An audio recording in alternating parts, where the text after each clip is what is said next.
Hello, truth seekers. Lawrence here, and welcome to Easy Enlightenment. So, here's the question: are you seeking to cultivate a strong mind? If you are associated with a strong mind, what do you mean by strong mind? So, it's good to know, so we can be clear with what we are seeking. Especially when you are in the spiritual path, the strong mind is basically a stubborn mind, egotistical mind, you know and the purpose of the meditation practice is about dissolving the mind, dissolving the strong mind and dissolving the flexible mind. Both minds gotta go to be free from the mind. It's not about making the mind stronger.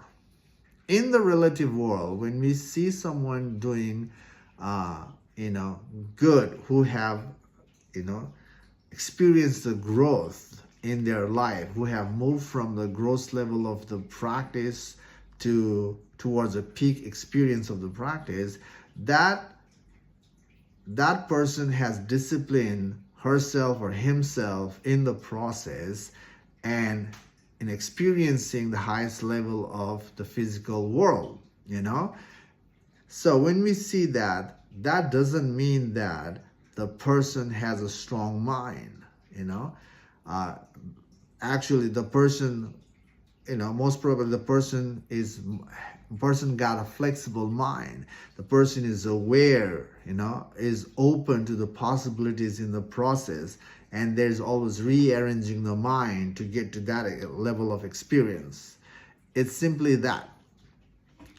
And everybody can able to experience the peak experience in their chosen field. It's always possible. It's always there. But when we are in line with the spiritual practice, and when we are in line with the meditation, it's not about cultivating the strong mind. Again, strong mind is simply an ego. Strong mind is a preference. It's a righteousness we are cultivating. It's an ego. Flexible mind is also an ego self, with a less resistance. That's it. And all mind, is simply a sign of fear. Cultivating the strong mind itself is a sign of fear, fear of something, something, something. Otherwise, why would we cultivate a strong mind? Even why we are cultivating the flexible mind. Both approach comes from the place of fear. That's why we are moving in a certain direction, whether a strong way or a flexible way. So it's simply an egotistical journey from the truth point of view, from the truth context, because all mind is an idea.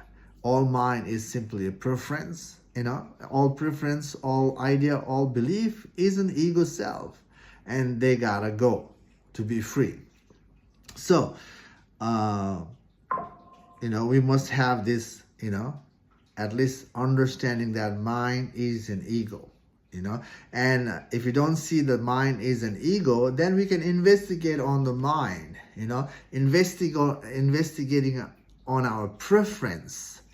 Because preference itself is an idea, right? Idea is the mind. The preference is the mind. So we can investigate on the preference to see whether our preference is an ego or not. So, when you follow our preference back, then we can see the root cause of our, preference. Why we act in a certain way, why we maintain the certain flow in our lives. Is because of the root cause of there's a root cause of the surface act. So, when we trace our preference back, we see the root. The root itself is, the ingrained belief. And that ingrained belief is there because of fear of, something. Basically, fear of losing the comfort, fear of losing the fun, and because of that, the sudden, way we maintain to, maintain the comfort in our lives. And, waking up to the plain sight truth is about going beyond the comfort. Comfort is, is okay in the relative world. In the functioning world, everybody needs some level of comfort. That's it's about supporting yourself in the functioning world. But spiritual awakening is about going beyond the comfort. That means we have to investigate, on our comfort as well, why we hold on to this comfort, why we cling on to this comfort. And when we investigate on that, we see the layers of fear, and that's the way to be free from the mind that is creating a conflict, that mind that is creating fear, and that's the way to do it. So the purpose of the meditation is about dissolving the ego self. The ego self is the mind. So don't cultivate the strong mind. If you think the strong mind is the positive mind, then that itself is a byproduct of the enlightenment journey. When you see the truth, the journey towards the truth is about understanding the nature of the mind.